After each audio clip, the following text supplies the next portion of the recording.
पूर्णमिदं पूर्णात्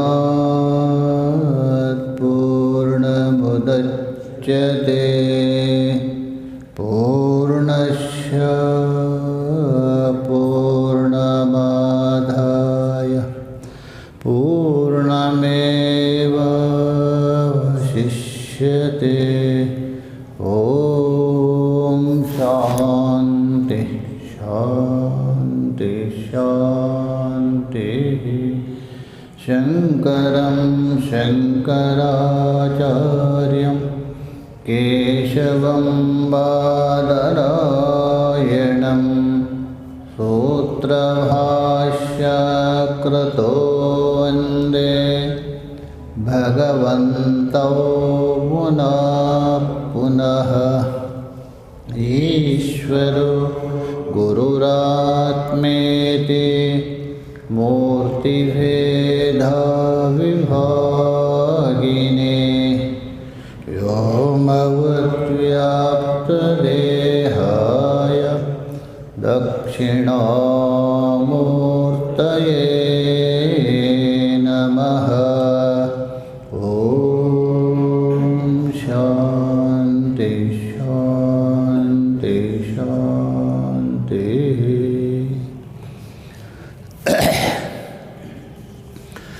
भगवान की असीम कृपा से हम लोग अपरोक्ष अनुभूति को लेकर विचार कर रहे हैं।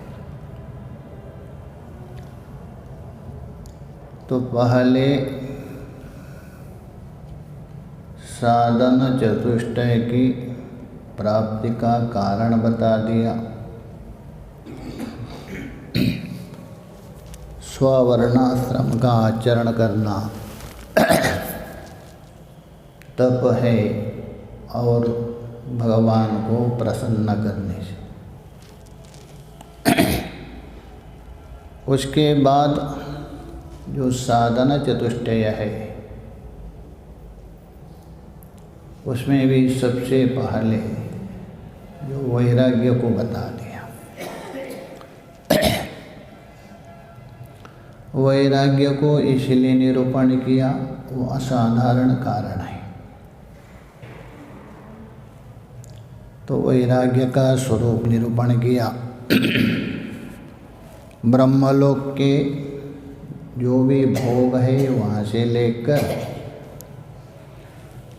ये जो पृथ्वी लोक है उसमें रहने वाला जो सारा जो भोग है उसके प्रति काकविष्टवत घृणा हो, वो उत्तम वैराग्य है, निर्मल वैराग्य अर्थात पर वैराग्य बता दिया। उसके बाद वैराग्य का जो कारणभूत विवेक है ना, उसका निरूपण किया। तो विवेक को निरूपण करने के बाद आगे षड संपत्ति का निरूपण कर रहे हैं।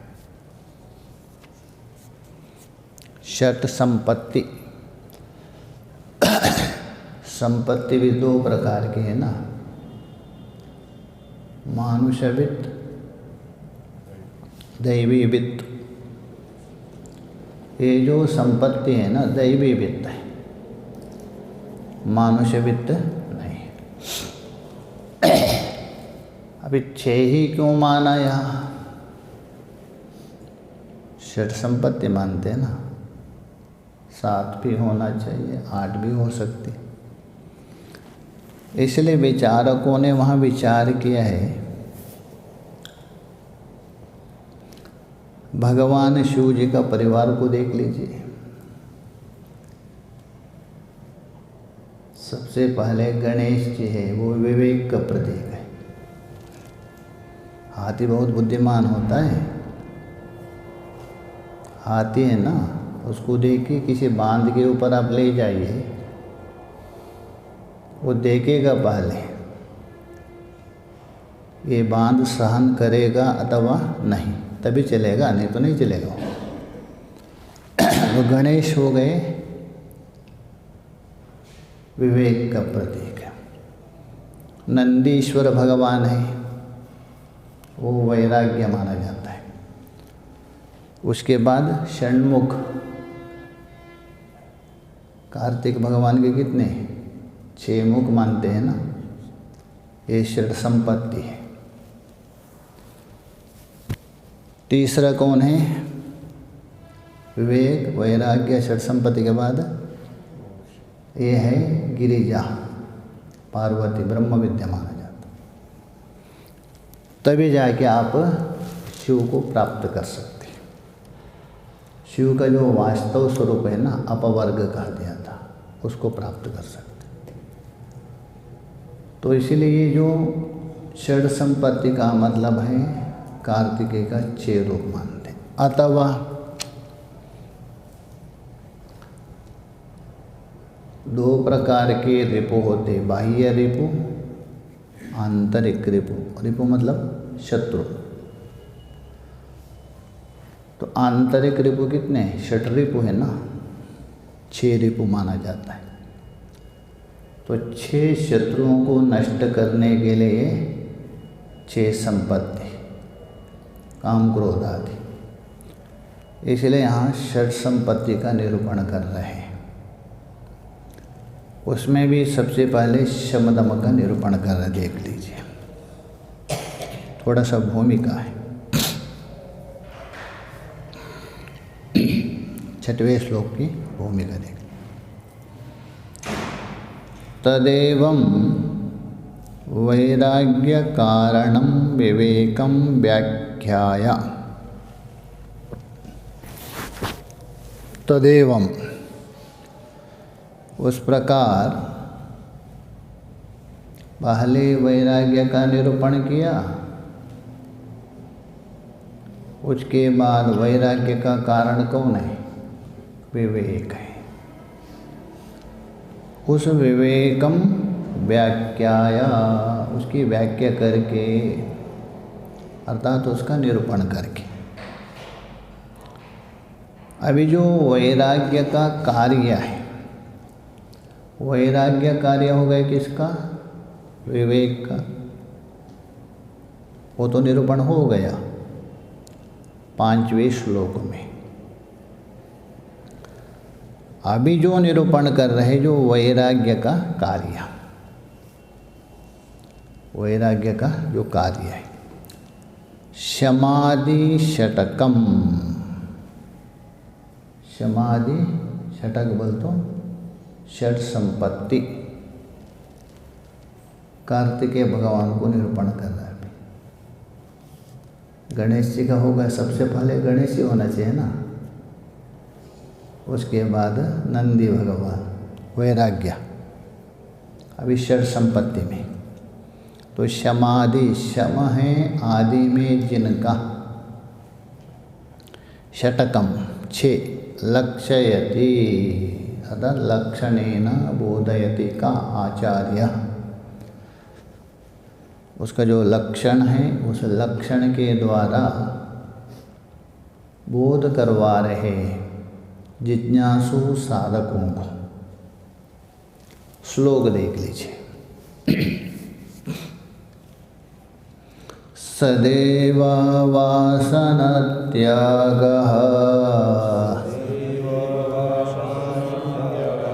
शमो यमिति शब्दितः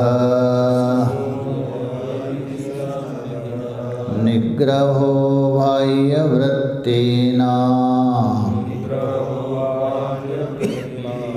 दम इत्यभिधीयते।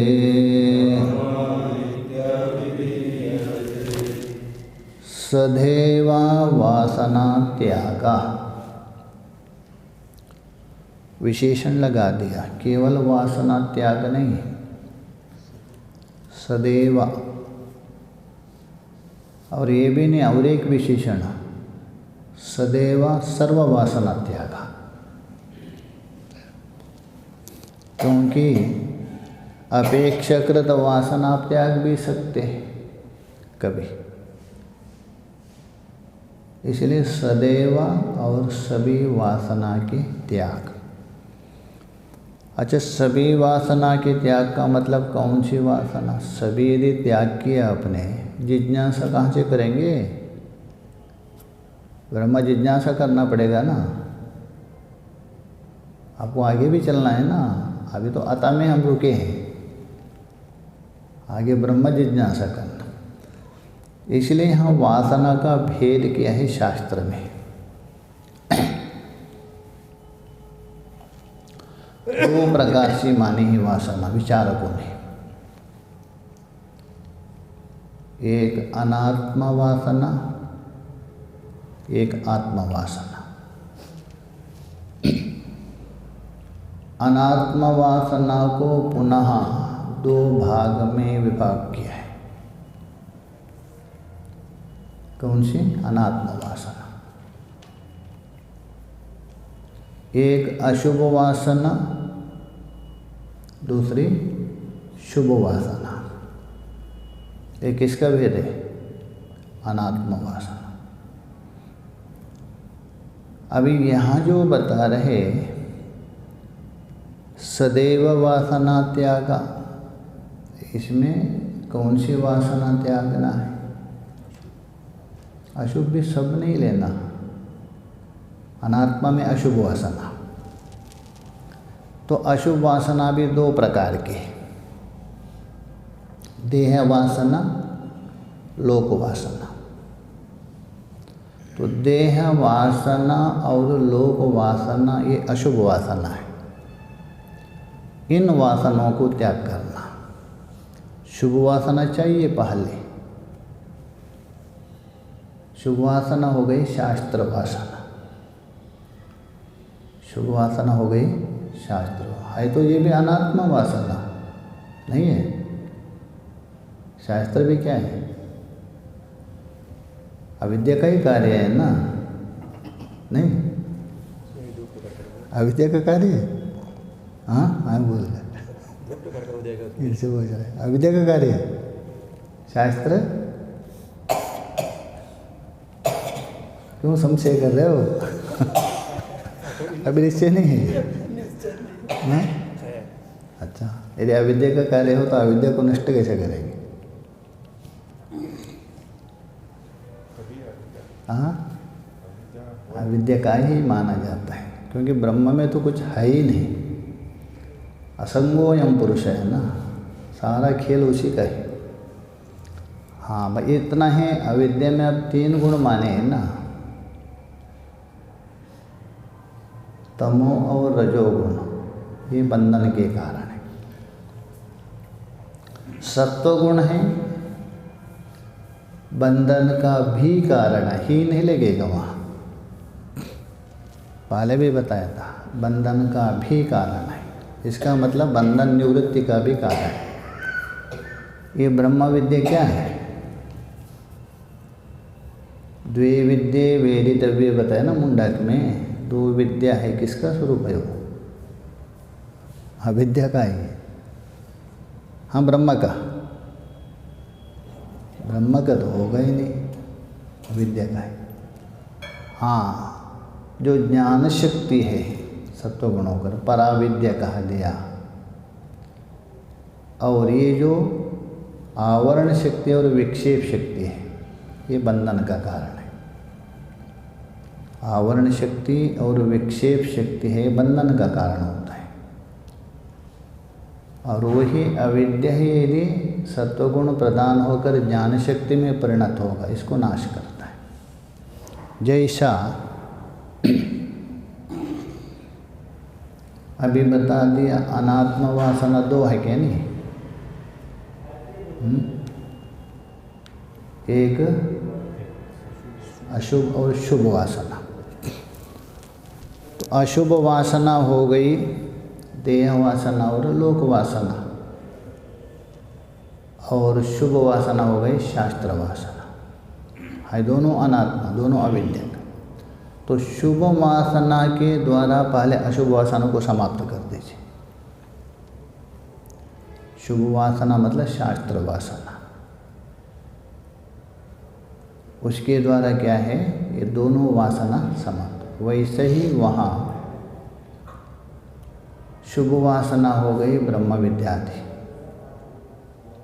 उसके द्वारा सबको हटा दिया। बाद में वो ब्रह्म विद्या भी क्या होगी, जानने के बाद वो भी ब्रह्म विद्या किसको कहते हैं,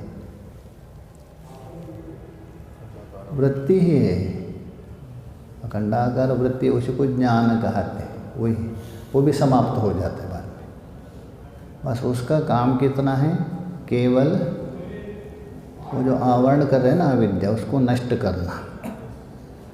बाद में वो भी निवृत्त हो जाती है, रहेगा नहीं।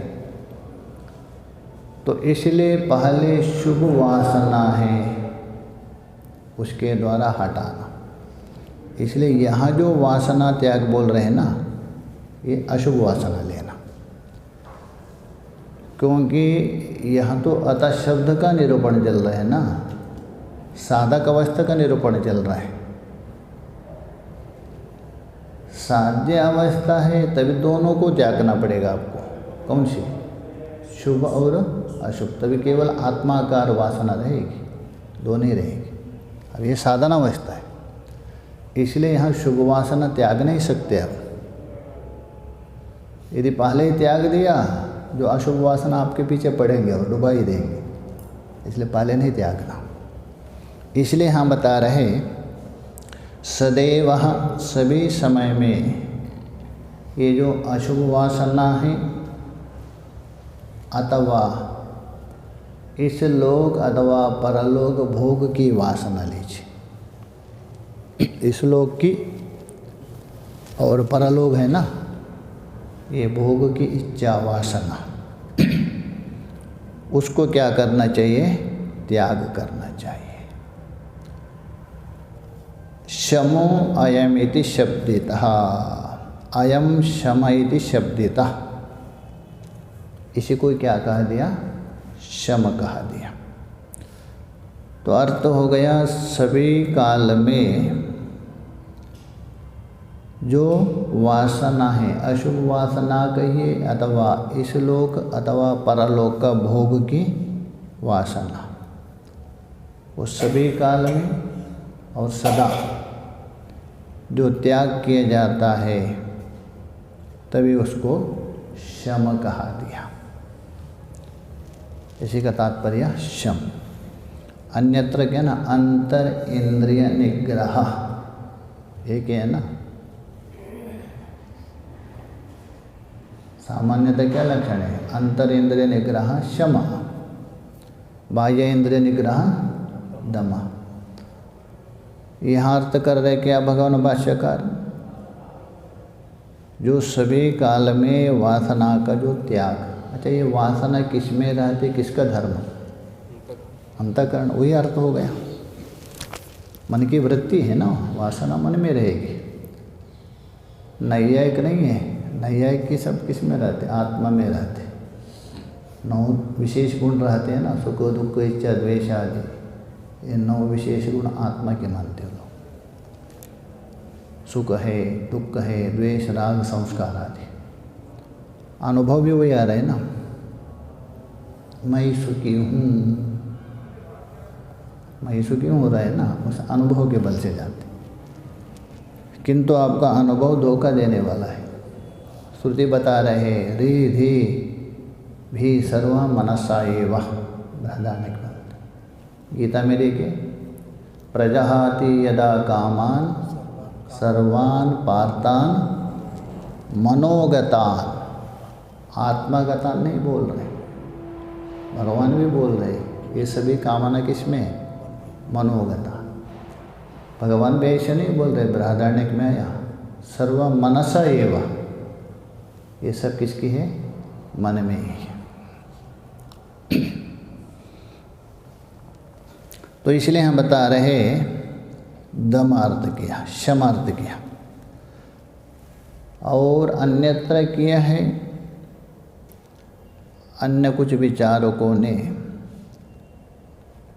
सभी वासना मतलब शास्त्र वासना को छोड़ करके, शास्त्र चिंतन को छोड़ करके अनात्म विषय का जो संस्कार है उसको हटाना। शास्त्र का चाहिए आपको एक रास्ता। हाँ, शास्त्रों में भी भेद किया है, शास्त्रों में भी भेद। हाँ, वो तो भेद है। शास्त्र का मतलब आत्म तत्व को बोध करने वाले। अन्य है ना उसमें, अन्य वाचम में मुंचता, तो वाग विकल्पनम में एतत्, बृहदारण्यक में या मुंडक में। अर्थात अन्य जो है ना शास्त्र का जितना भी है वाणी और मन का परिश्रम है, तो वहाँ भगवान भाष्यकार जी ने कि आत्मा विषय अन्य शास्त्र, आत्मा विषय को बताने वाले शास्त्र को छोड़ करके अन्य शास्त्र। और दूसरा है शास्त्र उसमें ही प्रयोग होता है, दूसरे में नहीं। शास्त्र का लक्षण ही किया है, ब्रह्मसूत्र में तो सुने ही आप शमसनाद करके, किंतु शास्त्र का लक्षण क्या है? सर्ग स्थिति,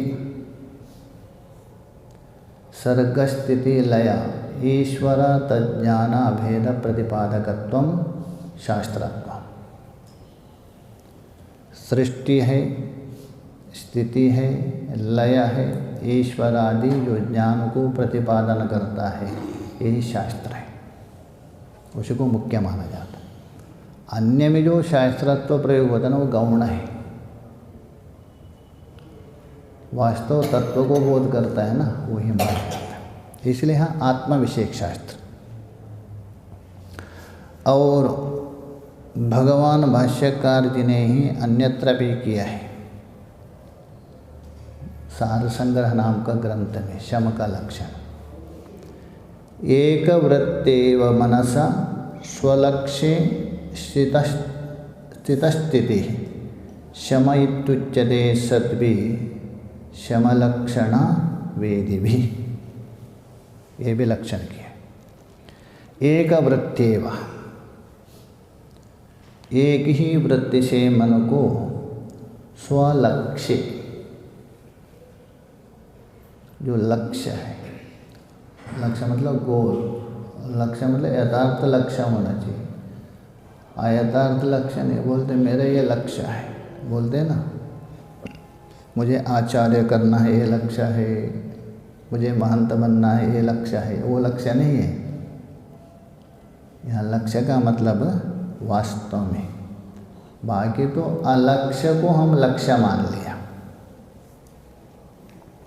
इसलिए जो अपना जो लक्ष्य है स्वरूप, उसमें स्थिति स्थिर करना, ये जो शम है, ऐसा शम लक्षण को जानने वाले विद्वानों ने यह अर्थ किया है। और वो जो शम भी 3 प्रकार का विभाजन किया है भगवान भाष्यकार जी ने, ये भी भाष्यकार का ही ग्रंथ, और अन्यत्र सार संग्रह में विस्तार किया, उससे भी 3 प्रकार का किया। उत्तमा मध्यमश्चैव जगन्या इति च त्रिधा। उत्तम, मध्यम, जगन्य, जगन्य बोलो अधम, इति च त्रिधा, ये 3 प्रकार का शम माना है। तो उसका लक्षण भी अलग अलग किया है। तो 3 प्रकार, उत्तम शम, मध्यम और जगन्य। उत्तम का वहाँ लक्षण किया है, स्वाविकारः परित्यज्य वस्तु मात्रतया स्थिति मनसः सोत्तमा शांति ब्रह्म निर्वाण लक्षण। ये भाष्यकार का ही लक्षण है। स्वाविकार परित्यज्य, अपने अंदर विकार का आरोप किया है ना, जितने भी विकार है शरीर में जो मानते हैं ना, शारीरिक हो मानसिक, ये विकार अपना नहीं है, दूसरे का मोल में ले लिया। तो उन सारे विकारों को त्याग करके वस्तु मात्रतया स्थिति, वस्तु मात्र में स्थित होना। वस्तु का मतलब ये बाहर जो वस्तु बोलते हैं ना, वो नहीं लेना वस्तु, वही लक्षण किया वस्तु का। वस्तु तावत् परम ब्रह्म नित्यम सत्यम ध्रुवम विभु, ये वस्तु का लक्षण है। वस्तु तावत् परम ब्रह्म नित्यम सत्यम ध्रुवम विभु, वस्तु वही होता है। क्यों ऐसा? वस्तु किसको कहते हैं? वसति वासयति च, सब में निवास करता है, सबको निवास करवाता है, वही वस्तु है। वो कौन हो सकता है? सब में निवास करने वाला और सबको निवास करवाता है, वो वस्तु कौन है? वस्तु तावत् परम ब्रह्म। लोक में कहते हैं ना, मेरे पास अमुक वस्तु है, अमुक वस्तु है, नहीं बोलते? बोलते हैं ना? आप भी बोलते हैं? नहीं बोलते? ये अवस्तु में वस्तुत्व बुद्धि हो रही है, वस्तु नहीं है, वो अवस्तु है। उस अवस्तु में वस्तुत्व बुद्धि कर रहे, तभी वहाँ भगवान भाष्यकार को कहना पड़ा वस्तु तावत् परम ब्रह्म नित्यम सत्यम ध्रुवम विभु। इसलिए वस्तु मात्र में ही बिल्कुल मन स्थिर करना, ये उत्तम शांति मानी है, ब्रह्म लक्षण माना है, श्रेष्ठ शांति शम माना है। और मध्यम वहाँ कहा दिया है प्रत्येक प्रत्यय संताना प्रवाह कारणम धिया, जो अनात्म विषय में मन जा रहे उसको हटा करके प्रत्येगात्मा में ही निरंतर प्रवाह लगाना अपने आत्मा स्वरूप में। ये दो शुद्ध सत्व का माना है, शुद्ध सत्व। क्योंकि जहाँ मिश्रित सत्व होता है ना, साधक के अंदर सत्व गुण है, थोड़ा मिश्रित है, बिल्कुल शुद्ध नहीं हुआ, तभी उसके अंदर अमानित्वम अदम्बित्वम अहिंसा क्षांति राजव 13वें अध्याय में 20 साधन बताए ना, 13वें अध्याय में ये 20 साधन साधक के अंदर प्रकट होते हैं, तब तक नहीं। कौन सा? मिश्रित सत्व। और शुद्ध सत्व होने से उसकी वृत्ति निरंतर प्रत्येक आत्मा में एकाकार होते, ब्रह्मास्मि करके, ऐसे भेद किए हैं भगवान भाषा में। तो इसलिए वहाँ बताया प्रत्येक प्रत्यय संताना, संतान बोल तो धारा, वो निरंतर प्रवाह होती है अनात्मा को बात करके, ये है मध्यम शांति माना जाता है। और अधम माना है विषय व्यावृत्ति त्यक्त्वा, विषय व्यावृत्ति को त्याग करके श्रवण में ही निरंतर तत्पर होना, वेदांत श्रवण में निरंतर तत्पर होना, ये मध्यम शम कहती है। अर्थात विषय से व्यावृत्त होकर निरंतर वेदांत श्रवण में ही जो मन लगा है, ये है मध्यम शांति अथवा मध्यम शम है। और बाह्य विषयों को बिल्कुल व्यावृत्त करके बिल्कुल प्रत्येक आत्मा में निरंतर वृत्ति बहा रही है आपकी धारा प्रवाह, शुद्ध सत्व होगा, ये हो गया मध्यम शम, मध्यम शांति पाना है। और अपना विकार को त्याग करके केवल ब्रह्माकार ही वृत्ति बन रहे, ब्रह्म में स्थित है, ब्रह्म लक्षण, ये उत्तम शांति माने। 3 प्रकार का भेद किया है शम का भी, यहाँ नहीं अन्यत्र भाष्यकर ने किया, 3 प्रकार का शम बता दिया सार संग्रह में। तो इसलिए यहाँ अर्थ किया शम का, सभी समय में सदा जो भोग वासना है अथवा अशुभ वासना उनका त्याग करते रहना, ये जो शम शब्द से कहा है, इसी का नाम है शम कहा दिया। शब्दितम निग्रहो बाह्यवृत्तीनां दम इति अविधीयते। बाह्यवृत्तीनां, क्योंकि दो वृत्ति बनती है ना आपकी, एक बाह्य वृत्ति, एक आभ्यंतर वृत्ति। बाह्य वृत्ति का क्या स्वरूप है? अयम इदम प्रयोग होता है। आभ्यंतर अहम प्रयोग होता है। अच्छा, अंदर की सुखाकार वृत्ति बन गई, क्या बोलेंगे? इदम सुखम बोलते कि अहम सुखी। इसलिए आभ्यंतर जहाँ वृत्ति बनती है वहाँ अहम प्रयोग होता है। बाह्य वृत्ति में अयम इदम आदि, अयम घटा, ये प्रयोग होता है। इयम शुक्ति जैसा वस्तु को लेकर प्रयोग होगा। अयम इदम इयम जो भी, ये बाह्य वृत्ति हो गई। इसलिए बोल रहे निग्रहे किम बाह्य वृत्तीनाम, कट में बता ना, परांच खानी वेतन स्वयं। ये जो हमारा इंद्रियों की वृत्ति निरंतर बहिर्मुख हो जाती, इसलिए बोले बाह्य वृत्ति ना। निग्रह अर्थात बहिर्इंद्रियों का व्यापार, वृत्ति का मतलब व्यापार, तो उसको निग्रह, निग्रह का मतलब है उन विषयों से हटा करके अपने में स्थिर करना, अपने गोलक में। वृत्ति बाहर जा रही है ना, उसको खींच करके गोलक में स्थिर करना, तो इसी का नाम है दमः। इसका नाम है दम, मतलब बाह्य इंद्रिय निग्रह दमः। यहाँ भी थोड़ा परिष्कार करना पड़ेगा। बिल्कुल यदि आपने बाह्य इंद्रिय निग्रह ही किया, क्या आपत्ति होगी? अब ब्रह्म जिज्ञासा में जा ही नहीं सकते। जाएंगे? आँख से शास्त्र देखेंगे कहाँ से, कान से सुनेंगे कहाँ से? गुरु का उपदेश।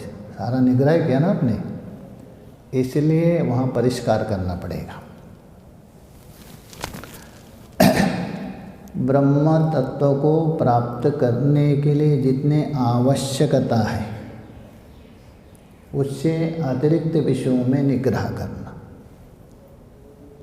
भोजन तो करना ही पड़ेगा ना आपको, स्नान आदि करना ही पड़ेगा। यदि बिल्कुल यदि निग्रह किया कहाँ से होगा? इसलिए परिष्कार के लक्षण, अर्थात अपना लक्ष्य को प्राप्त करने के लिए जितनी आवश्यकता है उससे अतिरिक्त में जो भी बाह्य इंद्रिय है निग्रह करना, ये परिष्कार करना पड़ेगा। उसको कहा दिया दम इति अविधीयते। ये दम शब्द के द्वारा ऐसा कहा दिया। कुछ लोग ऐसा भी मानते, दम का मतलब इंद्रियों को नाश कर दे दो। ऐसा नहीं, सूरदास ने किया था ना, आँख ही फोड़ दिया था। ऐसा नहीं, निग्रह करना, विषयों की ओर जाने वाली इंद्रियों की वृत्ति को समेटना, इसी का नाम है दम। टीका में देखिए सदेवा इत्यादि त्रिविश्लोके, सदैव से प्रारंभ करके, छठवां श्लोक है ना ये, यहाँ से आगे का जो 3 श्लोक, यहाँ से प्रारंभ करके आगे के 3 श्लोकों के द्वारा तो ये बोल रहे हैं, इसके द्वारा इनका निरूपण करेंगे शमदमादियों का। सदैवः मतलब सर्वस्मिन्नपि काले, श्लोक में सदैव है ना, उसका अर्थ कर रहे हैं। सदैव वासना त्याग का अर्थ कर रहे हैं सर्वस्मिन अपि काले, सभी समय में, एक काल में नहीं, सभी काल में। अन्यथा सुषुप्ति में तो त्याग ही देते हैं, सब लोग त्यागते हैं क्या? नहीं। इसलिए सभी काल में वासना त्यागा, जो वासना है उसको त्याग करना। तो पूर्व संस्कारा अपेक्षो अयम शम इति उच्यते। तो जो वासना जो त्याग है उसको शम कहते हैं। शम क्यों कहा? तो बता रहे पूर्व संस्कार की अपेक्षा। पूर्व का जो संस्कार पड़ा है ना, जन्म जन्मांतर का, दम का मतलब वर्तमान को हटा रहे, बाह्य है ना, वो वर्तमान में हो रहे वो बाह्य, उसको अपेक्षा पूर्व कहा दिया। तो पूर्व संस्कारो अपेक्षा अयम शम इति शब्दिता, उसी का संक्षेप अर्थ कर रहे विद्यारण्य स्वामी जी। अंतःकरण निग्रह, अंतःकरण नहीं, अंतःकरण की वृत्ति लेना। अंतःकरण में जो वृत्तियाँ है ना, अथवा अंतःकरण में जो वासना है उनकी शम शब्दार्थ। देखिए यहाँ भी वही लेना,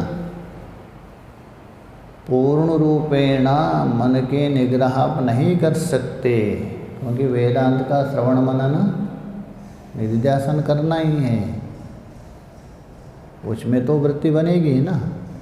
इसलिए मैं पहले कहा दिया, अर्थात अपरोक्ष अनुभूति के अनुकूल जो है उससे अतिरिक्त में जो मन प्रवृत्त हो रहे उसका निग्रह। अपरोक्षानुभूति मतलब ब्रह्म साक्षात्कार, उसके लिए जो जो आवश्यक है उससे अतिरिक्त विषयों में क्या है? निग्रह करना। तो ये बता रहे अंतःकरण निग्रह शम शब्दार्थ। बाह्यवृत्तीनाम अतः श्रोत्र वागादीनाम निग्रहो। बाह्य का अर्थ कर रहे हैं श्रोत्र है, वाग है, उसे उपलक्षण सभी लेना, केवल दो ही नहीं लेना। चक्षु आदि स्वरूप इंद्रियों का निग्रह, अर्थात बहिर्इंद्रियों का व्यापार को रोकना।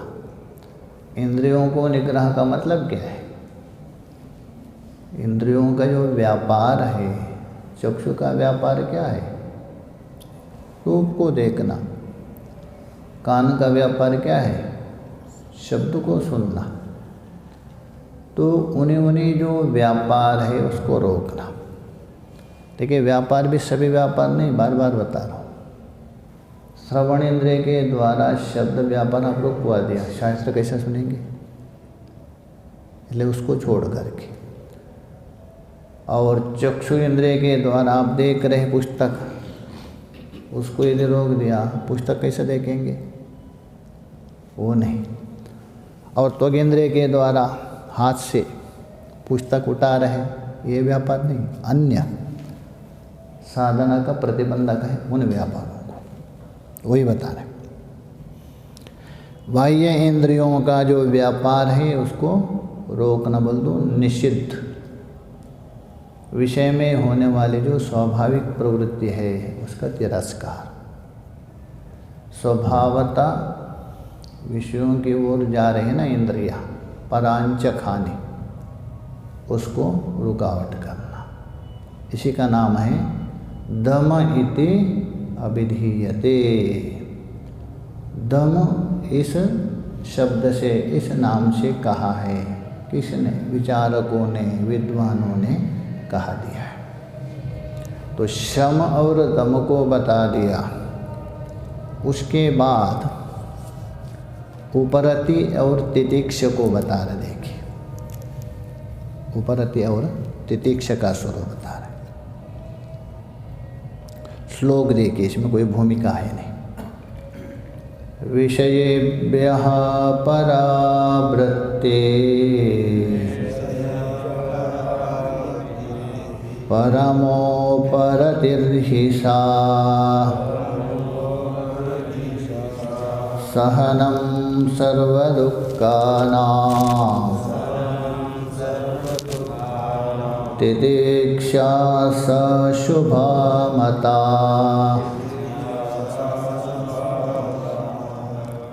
विषयेभ्यः परावृत्तिः परमा उपरतिर्हि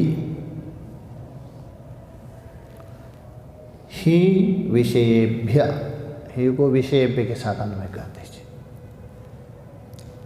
ही मतलब प्रसिद्ध अर्थ में ही शब्द है ना, ये तो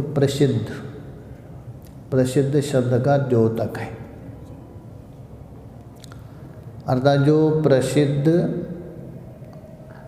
इंद्रिया और विषयों से, इंद्रिया और विषयों के साथ संबंध हो रहे हैं, या परावृत्ति प्रसिद्ध शब्द आदि स्वरूप को द्योतक है ही, इंद्रिया और विषयों से या का अध्ययन कर दीजिए जो परावृत्ति, क्योंकि सा पड़ा है ना आगे, इसलिए या का अध्ययन कर दीजिए। या परावृत्ति का मतलब है उसको वापस लौटाना। ऐसा नहीं लौटेगा वो, दोष दर्शन देखते हुए मन आदियों को वहाँ से हटा लेना। इंद्रियों के साथ मन निरंतर जाता है ना बाहर विषयों की ओर, ये स्वभाव है। योग सूत्र में पहले ही कहा दिया, चित्त नदी करके, चित्त को नदी का उपमा दिया है। वो नदी दो तरफ से बहा जाती है, संसार प्रागभारा और कैवल्य प्रागभारा। एक संसार की ओर जाती है, एक कैवल्य की। जिस प्रकार नदी का जल है नीचे के ओर अनायासेन बहा जाता है, उसके लिए कोई प्रयत्न करने की आवश्यकता नहीं। अथवा 2 मंजिल है मान दीजिए, उसमें एक ही नलका लगा है, नीचे यदि चालू करे ऊपर नहीं चलेगा जल, ऊपर वाला बोले अरे बंद करो रे थोड़ा, तभी ऊपर आता है जल।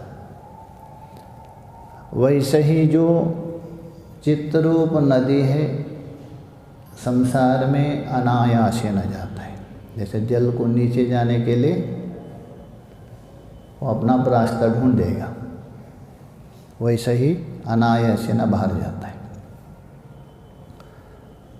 और उसको यदि आपको खेत में ले जाना है, ऊंचा है, 2 काम करना पड़ेगा। एक तो बांध बांधना और दूसरा नहर। तो बांध है वहाँ वैराग्य अभ्यास है, नहर। तो वैसे ही यहाँ बता रहे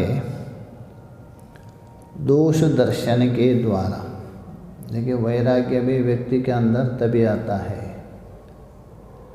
दोष दर्शनम वैराग्यस्य प्रथम सोपानम। दोष देखने से ही आपके अंदर वैराग्य उत्पन्न होता है। जब तक शोभना बुद्धि है तब तक वैराग्य नहीं होगा। विद्यारण्य स्वामी जी ने भी वहाँ दृष्टांत दिया है पंचदशी में। अत्यंत सुंदर क्यों भी ना हो वेश्या, और कामी पुरुष है, उसे मोहित भी हुआ है, किंतु उसको मालूम पड़ा उसके अंदर कुष्ठ रोग है गुप्तांग में। कौन पुरुष उसके साथ सहवास करेंगे? नहीं करेंगे, क्योंकि दोष देखा है ना।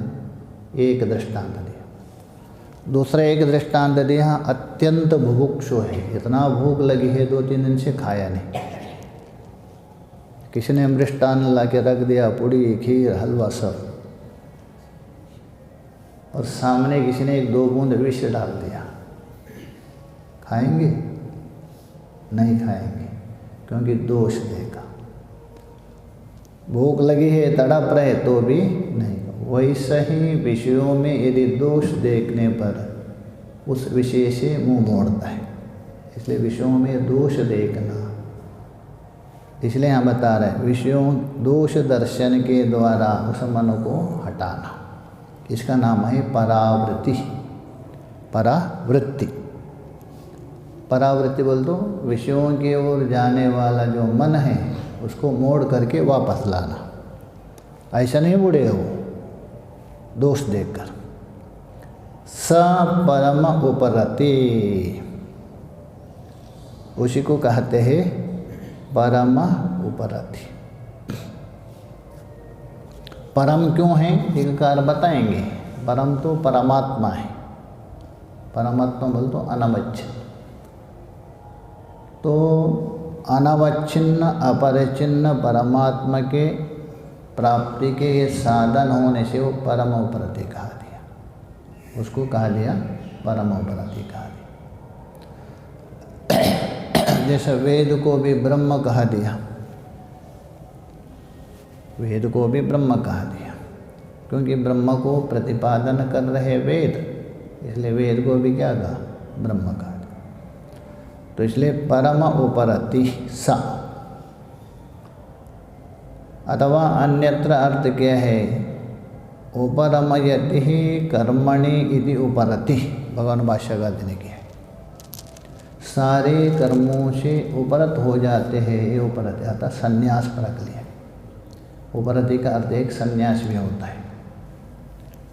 उपरमयति कर्मणि इति उपरति, सर्वकर्म संन्यास। तो उपरति का अर्थ एक संन्यास भी अर्थ का। तो ये सबसे परम उपरति है, क्योंकि संन्यास पूर्वक ज्ञान ही मोक्ष का साधन माना है।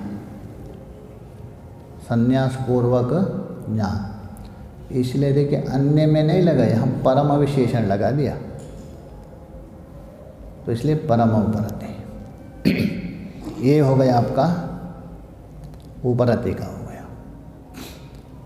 उसके बाद आगे बता रहे हैं तितिक्षका। उपरति, उपेक्षा, उदासीनता, अनासक्ति अलग अलग है। अलग अलग फर्क कैसा है? उदासीनता मतलब है दृष्ट भाव, दृष्ट भाव, मतलब किसी में आसक्ति भी नहीं है, किसी में द्वेष भी नहीं है। ये साक्षी भाव कही है प्रकार से। उदासीन बोल तो साक्षी भाव। उदासीन व दासीना, वो आगे के कोटि, साधन कोटि में नहीं, ऊपर के भाव उदासीन। उपेक्षा तो कोई भी सामान्य व्यक्ति भी कर सकता है, उपेक्षा। उदास, उदासीनता थोड़ा अंतर है। उदास का मतलब है कोई वस्तु की आपने इच्छा किया, इच्छा पूर्ण नहीं हो गई, वो व्यक्ति उदास हो जाता है। उदासीन का मतलब है राग द्वेष दोनों में समान, तटस्थ रहना, साक्षी हो। इसलिए उदासीन उदासीन ज्ञानी है, ज्ञानी उदासीन रहता है, सब कुछ करेंगे, किसी में अटैचमेंट नहीं, ये उदासीन है।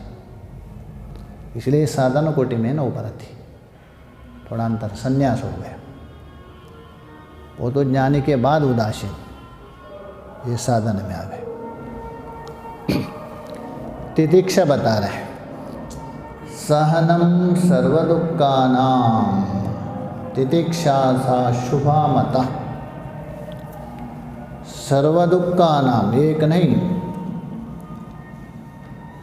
जो संसार में आए हुए समस्त दुखों का सहन करना, सशुभ तितिक्षा, अर्थात शुभ मतलब श्रेष्ठ लेना, श्रेष्ठ है, सुख स्वरूप तितिक्षा माना जाता है। अथवा अन्यत्र भगवान भाष्यकार जी ने किया है उसका लक्षण,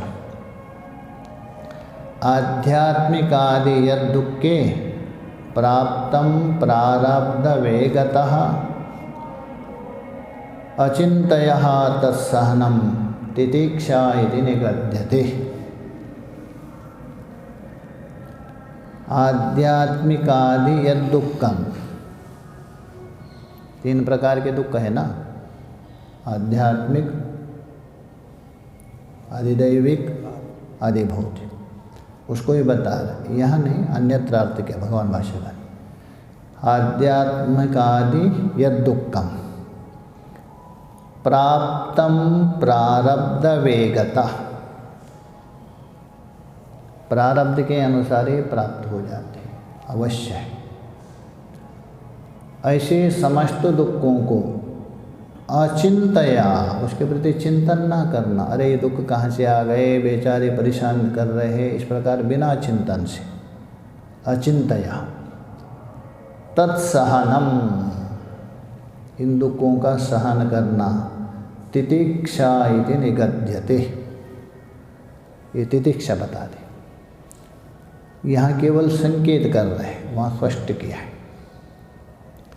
इसलिए बोले सहनम सर्व दुखानंद, मतलब वही आध्यात्मिक आदि दुखों को प्रारब्ध के अनुसार प्राप्त हुए आध्यात्मिक आदि दुखों को प्रतिकार के बिना सहन करना, इसी का नाम है तितिक्षा। ये शुभ बोल तो उत्तम तितिक्षा है, श्रेष्ठ मान है। इसलिए वहाँ कहा दिया है भगवान भाष्यकार जी ने, आरूढ़स्य विवेकाश्वम तीव्र वैराग्यस्य खड्गेन तितिक्षा वर्मयुक्तस्य प्रतियोगेन दृश्यते। उसका कोई शत्रु नहीं है। कौन? आरूढ़स्य विवेकाश्वम, विवेक रूप घोड़े के ऊपर सवार कर रहे। अभी भी हम घोड़े के ऊपर सवार है, किंतु अविवेक रूप घोड़ा है, किंतु विवेक रूप घोड़े के ऊपर सवार किया। अच्छा, कोई योद्धा है, अच्छा घोड़ा होने से काम नहीं चलेगा ना, कवच भी चाहिए ना उसको, और तलवार भी चाहिए। केवल अच्छा यदि घोड़ा हो, हाथ में तलवार ना हो, युद्ध करेंगे वो? नहीं। इसलिए विवेक रूप हो गया अश्व। तीव्र वैराग्य खड्गेनः, खड्ग भी कैसे चमचमाता हुआ, तीव्र वैराग्य रूप खड्ग है। और तितिक्षा वर्मयुक्तस्य, तलवार भी है आपके पास, अच्छा घोड़ा भी है, कवच चाहिए ना, नहीं तो सामने वाला मार देंगे। जैसे शिवाजी को कहता ना, उन्होंने तलवार मार दिया था। तो इसलिए तितिक्षा है कवच। ऐसे जो व्यक्ति का प्रतियोगी न दृश्यते, उसका कोई शत्रु है नहीं। विवेक रूप अश्व में सवार है, वैराग्य रूप तलवार जिसके पास है, और तितिक्षा नाम का कवच है, उसका कोई शत्रु है ही नहीं। इसलिए यहाँ बता रहे ये तितिक्षा। टीका में देख लीजिए, इति ही इति श्लोक में है ना, विषयेभ्यः परावृत्ति परम उपरतिर ही से उठा रहे।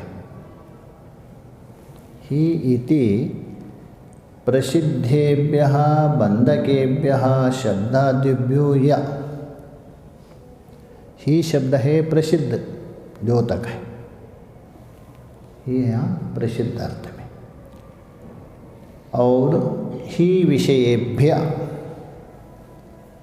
जो प्रसिद्ध विषयों से, तो विषयों का एक विशेषण दे रहे हैं। बंधकेभ्य शब्दादिभ्यो, केवल शब्दादि नहीं ले रहे विद्यारण्य स्वामी जी, किंतु कौन से शब्द? बंधकेभ्य। इसका मतलब एक शब्द आपको छुड़ाने वाला भी है नहीं। महावाक्य क्या है? वेदांत क्या है? शब्द नहीं है ये, बांधने वाले नहीं, छुड़ाने वाले। इसलिए हम बोल रहे बंधकेभ्य शब्दादिभ्य, जो प्रसिद्ध बंधन में डालने वाले ये जो शब्द, शब्द से उपलक्षण सब लेना, रूप रस गंध स्पर्श आदि जितने भी हैं जो बांधने वाले, उनसे या परावृत्ति, श्लोक में है ना परावृत्ति, उसका अर्थ कर रहे हैं निवृत्ति, वहाँ से निवृत्त होना, वहाँ से हट जाना, वहाँ से अलग करना। तो ये बोल रहे परावृत्ति बोल तो निवृत्ति, अनित्यत्वादि दोष दर्शने ना, ऐसा तो निवृत्त नहीं होगा। किसी वस्तु से निवृत्त तभी होगा वहाँ दोष देखना, अनित्यत्व अथवा दुःखत्वादि दोष। ये वस्तु अनित्य है, मुझे सुख नहीं देंगे, दुख देने वाले, ये अनर्थ के कारण है, मेरा कल्याण के प्रतिबंधक है। इस प्रकार इन दोषों के द्वारा अनित्यत्वादि, आदि से और भी लेना, यहाँ केवल अनित्य अधिकार है, आदि से दुखदायक है, जैसे विष है दुख देने वाला है, इस प्रकार। तो अनित्यत्वादि दोष दर्शनेन, किन में, जो बंधन के कारण रूप शब्दादि विषय है उनमें, उनसे ग्रहण अनिच्छ,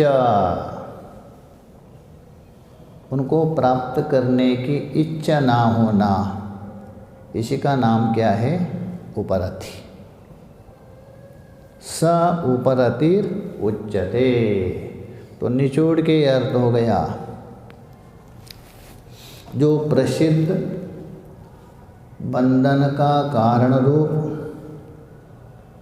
शब्दादि जो पांच है उनमें अनित्यत्वादि दोष पूर्वक उनको ग्रहण करने की इच्छा नहीं करना, उसे निवृत्त होना, इसी का नाम क्या है, उपरति उच्यते। कीदृशी सा इत्यतः, प्रश्न कर रहे हैं, अच्छा ये जो उपरति है कीदृशी ही, अच्छा तो ये किस प्रकार की, किस स्वरूप वाली उपरति है, तो बता रहे परमा, ये परम है। तो परम का अर्थ कर रहे, देखिए परम उत्कृष्टम, ये सामान्य नहीं, परम उत्कृष्ट है। परम का अर्थ करे उत्कृष्ट। यहाँ जो परम आ गया ना श्लोक में, एडजेक्टिव है ना किसका, उपरति का, उपरति का विशेषण है। तो परम उपरति का मतलब उत्कृष्ट, श्रेष्ठ, श्रेष्ठ उपरति, तो श्रेष्ठ उपरति माना जाता है। तो परम हम बोलते उत्कृष्टम, आत्मज्ञानम, सबसे उत्कृष्ट कौन है, इससे आगे कोई उत्कृष्ट है ही नहीं। साकाष्ठा पराकाष्ठा, इंद्रियभ्यो परार्थक है ना, करते करते अंतिम जो परम सीमा है उससे कोई आगे उत्कृष्ट है ही नहीं। बाकी जो उत्कृष्टता है ना, श्रेष्ठता, ये सापेक्षकृत है, वो इससे श्रेष्ठ है, वो इससे श्रेष्ठ है, वो इससे श्रेष्ठ है, वहाँ तो सापेक्षता आ गई। जो निरपेक्ष उत्कृष्ट कौन है, वो आत्म तत्व है, यही बता रहे। आत्मज्ञानम ये है निरपेक्ष, सबसे उत्कृष्ट है। यस्यः सकाशात् जायते, अर्थात जो निरपेक्ष सबसे श्रेष्ठ जो आत्मज्ञान है, वो जो आत्मज्ञान, आत्म साक्षात्कार जिसकी सहायता से उत्पन्न हो रहे, जिसके सहायता से, जिसके बिना आत्मज्ञान हो ही नहीं सकता, इसलिए जिसके सहायता से उत्पन्न हो रहे, किससे? उपरति से, संन्यास से, इसलिए उसको कह दिया परम उपरति। उपरति में परम क्यों दिया? परम का मतलब उत्कृष्ट। तो उत्कृष्ट कौन हो गया? आत्मज्ञान, आत्म साक्षात्कार।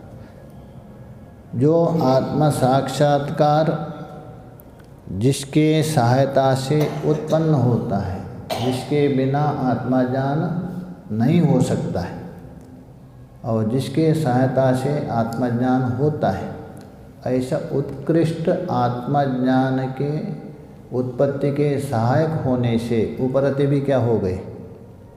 उत्कृष्ट माना है, परम माना है। जैसे श्रेष्ठ व्यक्ति के साथ रहने वाला व्यक्ति को क्या माना जाता है? श्रेष्ठ ही कहा जाता है। तो इसलिए परम उपरति, तो परम उपरति का अर्थ है परम हो गया आत्मज्ञान, आत्म साक्षात्कार। वो जो आत्म साक्षात्कार है उपरति के बिना संभव नहीं है, उसका सहायक है, इसलिए उपरति को भी कह दिया परम उपरति। तो ये बता रहे परम उपरति। स परमः आत्मज्ञान साधन भूत इत्यर्थ। वो जो परम हो गया आत्मज्ञान, उस आत्मज्ञान का साधन हो गया कौन? उपरति। क्या अन्य नहीं है क्या? अन्य भी है, किंतु संन्यास है ना, ये मुख्य माना जाता है। इसलिए बोलते हैं ना, संन्यास पूर्वक ज्ञान ही मोक्ष का कारण माना जाता है। साधन भूत इत्यर्थ। अनया, अनया मतलब उपरति, उपरति स्त्रीलिंग है, इसलिए अनया प्रयोग कर रहे हैं। जो परम उपरति है, इसके द्वारा सर्वकर्म संन्यासो लक्ष्यते। क्योंकि सर्वकर्म संन्यास ही, सर्वकर्म संन्यास पूर्वक ज्ञान ही क्या है? मोक्ष का कारण माना जाता है। इसलिए बोले अनया, अनय का मतलब परम उपरति के द्वारा सर्वकर्म संन्यासो लक्षित, उसको लक्षित कर रहे हैं। किंच, और भी सहनमिति सर्वदुःखानां सर्वदुःख साधनानां, और तितीक्षा का अर्थ कर रहे हैं। श्लोक में है ना सर्वदुःखानां आ गए ना, टीकाकार बता रहे सर्वदुःख साधनानां। जितने भी दुख के साधन है, दुख तो आएगा जाएगा, किंतु साधन किसमें? दुख का साधन, इसलिए अर्थ कर रहे हैं। जो भी दुख के साधन हैं उनका शीतोष्णादि द्वंद्वाना, शीत और उष्ण, एक है सुख और दुख है क्या? साधन है। तो इसलिए सुख और दुख का साधन हो गए कौन? शीत और उष्ण। क्या शीत सुख का साधन है क्या? दुख का? अच्छा, इसलिए समय को लेकर गर्मी में शीत सुख का साधन, अभी दुख का कारण। वैसे अभी गर्मी क्या है? सुख का कारण होता है, और उस समय में मई जून में दुख का कारण होता है। इसलिए उस समय को लेकर तो सुख दुख का साधन हो गया शीत और उष्ण, उनमें तो शीतोष्ण द्वंद्वानाम यत् सहनम, दुख का साधन नहीं, दुख का साधनभूत द्वंद्वात्मक कोई भी लीजिए, शीत है, उष्ण है, राग द्वेष आदि कोई भी, यत् सहनम, उसको सहन करना।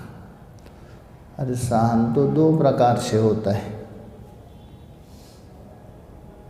जैसा एक मजबूरी से सहन कर रहे, जिसके पास कुछ है नहीं, सहन तो करना ही पड़ेगा ना। अब जिसको ज़्यादा ठंडी लग रही, कोई कपड़ा ही नहीं, तो सहन कर रहे कि नहीं? ऐसा नहीं। अथवा किसी को कोई फटकार रहे, डांट रहे, सहन तो कर रहे, और मालिक है, सामान्य नौकर सहन कर रहे नहीं, उसको सहन नहीं माना जाता है।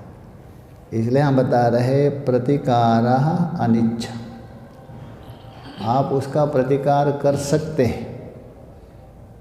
जैसे कोई एक नौकर है, मालिक को डांट रहा है, मालिक चाहे तो उसको प्रतिकार कर सकता है, किंतु प्रतिकार करने की इच्छा ना होते हुए सहन कर रहा है, उसको माना जाता है। मजबूरी सहना वो नहीं माना जाता है। इसलिए बोले यत् सहनम प्रतिकार अनिच्छा, उसका कोई प्रतिकार करने की इच्छा नहीं। सा वो जो है शुभम, शुभ का अर्थ कर रहे हैं सुख रूपा, ये है तितिक्षा है ना, सुख रूप तितिक्षा। अच्छा, तितिक्षा में भी एक दुख रूप तितिक्षा भी होगी, जो प्रतिकार करने की इच्छा होती है आपके अंदर किंतु मजबूरी है, वो तितिक्षा क्या हो गई? दुख रूप। जैसा किसी के पास वस्त्र नहीं, ठंडी लग रही है, वस्त्र नहीं है, तितिक्षा नहीं कर रहे क्या? किंतु उसको वो दुख दे रहे, उसको क्या कर रहे? दुख दे रहे। और जिसके पास वस्त्र पर्याप्त है, साधन रूप से कर रहे हैं तितिक्षा, उसके लिए वो क्या देगा? सुख दे रहे। अथवा जैसा आज एकादशी है, आपने इच्छा पूर्वक आपने यदि भोजन छोड़ दिया, तितिक्षा कर रहे क्या नहीं? तो आपको सुख देंगे। कोई ज़बरदस्ती किसको आज भोजन नहीं करना है, तितिक्षा तो किया है किंतु अंदर से दुख भी हो रहा है, तितिक्षा हो रही है उसकी, किंतु वो दुख रूपक तितिक्षा है। अपने इच्छा के अनुसार स्वेच्छया त्याग करके आप भोजन छोड़ रहे हैं, वो दुख रूप। अथवा आश्रम से आप इच्छा पूर्वक छोड़ दिया, वो आपको सुख देता है, और ज़बरदस्ती यदि निकाल दिया वो भी छोड़ना पड़ता है, किंतु दुख पूर्वक। वैसे ही यहाँ एक विशेषण दिया, ये तितिक्षा कैसी है? सुख रूप तितिक्षा है। क्यों? प्रतिकार करने की सामर्थ्य है आपके अंदर, किंतु प्रतिकार नहीं कर रहे, उस तितिक्षा का नाम है सुखरूप तितिक्षा। और एक तो प्रतिकार करने की इच्छा है और प्रतिकार करने की सामर्थ्य भी नहीं है, उस अवस्था में जो तितिक्षा है ना, वो दुख रूप है। प्रतिकार करने की सामर्थ्य ना होने से वो दुख रूप माना। जैसा अभी बताया, मजबूरी के कारण ठंडी को सहन कर रहे, तितिक्षा है कि नहीं? किंतु दुख रूप है। इसलिए विशेषण दिया शुभ मतलब सुख रूप तितिक्षा। मत बोल दो विदुषाम, ये विद्वानों का विचार है। इस प्रकार उपरति और तितिक्षा तक हो गया। आगे श्रद्धा और समाधान बताएंगे, ये कल विचार करेंगे। ओम पूर्णमदः पूर्णमिदं पूर्णात् पूर्णमुदच्यते पूर्णस्य